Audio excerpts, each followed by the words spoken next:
मित्रों, सच्चे भक्तों पर ईश्वर हमेशा अपना आशीर्वाद बनाए रखते हैं और कभी भी उनका साथ नहीं छोड़ते।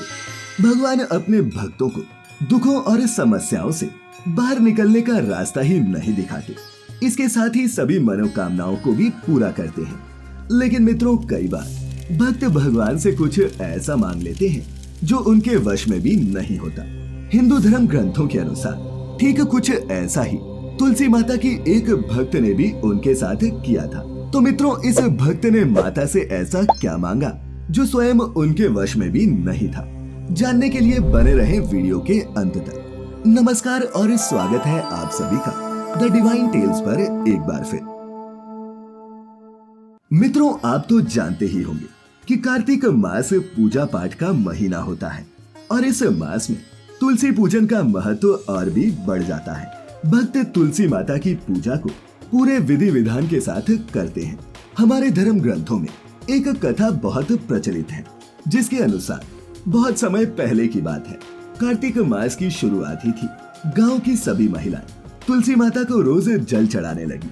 उन्हीं में से एक बुढ़िया माता को नियमित रूप से जल चढ़ाती और माता से कहती, हे तुलसी माता, सबकी दाता, मैं तेरा बिड़ला सींचती हूँ, मुझे बहू दे, पीतांबरी की धोती दे, मीठा मीठा घास दे, बैकुंठा में वास दे, चटक की चाल दे, पटक की मौत दे, चंदन का काठ दे, रानी सा राज दे, दाल भात का भोजन दे, ग्यारस की मौत दे, कृष्ण जी का कंधा दे।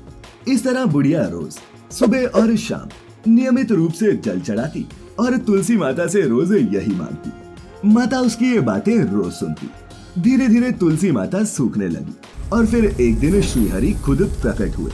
उन्होंने तुलसी माता से कहा, हे तुलसी, तुम्हारे भक्त पूरी श्रद्धा से तुम्हारी पूजा करते हैं। औरतें तुम्हें 2 वक्त सींचती हैं, स्वादिष्ट भोग भी लगाती हैं और मधुर गीत गाती हैं। इसके बावजूद तुम इस प्रकार सूख क्यों रही हो? भगवान विष्णु का ये प्रश्न सुनकर तुलसी माता प्रकट हुई और बोली, हे प्रभु, मुझे अपने भक्तों से कोई समस्या नहीं। मैं तो ये देख बहुत प्रसन्न होती हूँ कि मेरे भक्तों के मन में मेरे लिए कितना प्रेम और सम्मान है। बात ये है कि एक बुढ़िया रोज मेरी सच्चे मन से पूजा करती है, लेकिन वो जो मुझसे मांग रही है वो देना मेरे बस की बात नहीं है और इसी कारण मैं सूखते जा रही हूँ। वो कहती है कि हे तुलसी माता, सबकी दाता, मैं तेरा बिड़ला सींचती हूँ, मुझे बहू दे, पीतांबर की धोती दे, मीठा मीठा घास दे, बैकुंठा में वास दे, चटक की चाल दे, पटक की मौत दे, चंदन का काट दे, रानी सा राज दे, दाल भात का भोजन दे, ग्यारस की मौत दे, कृष्ण जी का कंधा दे। तुलसी माता ये बताने के बाद श्रीहरि से कहती है कि प्रभु, मैं बुढ़िया की सारी मनोकामनाएं तो पूरी कर सकती हूँ, लेकिन भगवान कृष्ण का कंधा मैं उन्हें कैसे दे सकती हूँ? तुलसी माता की ये दुविधा सुनकर भगवान हरि ने कहा कि जिस दिन भी इस बुढ़िया की मौत होगी, मैं स्वयं उसको कंधा देने जाऊंगा। श्रीहरि की ये बात सुनकर तुलसी माता प्रसन्न हो गए।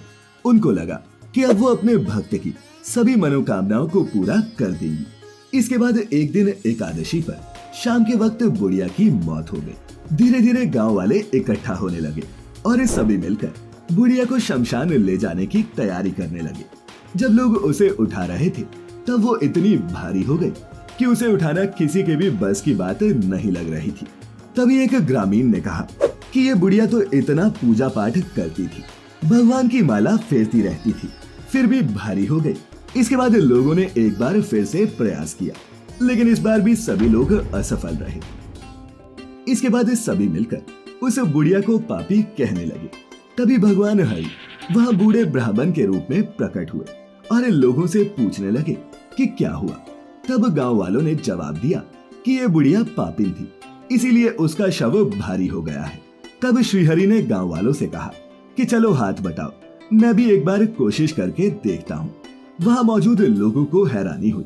जब इतने सारे लोगों के प्रयास से कोई फायदा नहीं हुआ तो ये बूढ़ा ब्राह्मण यहाँ क्या कर लेगा।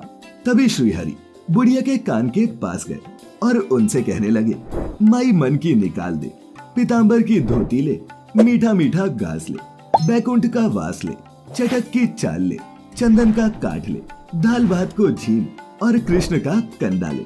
ये शब्द जैसे ही बुढ़िया माई के कान में पड़े वो हल्की हो गई और भगवान श्रीहरि और गांव वाले उसे अपने कंधे पर लेकर शमशान ले गए और चंदन की लकड़ी से उसका अंतिम संस्कार किया। और इसके बाद बुढ़िया माई को बैकुंठ का वास भी मिला।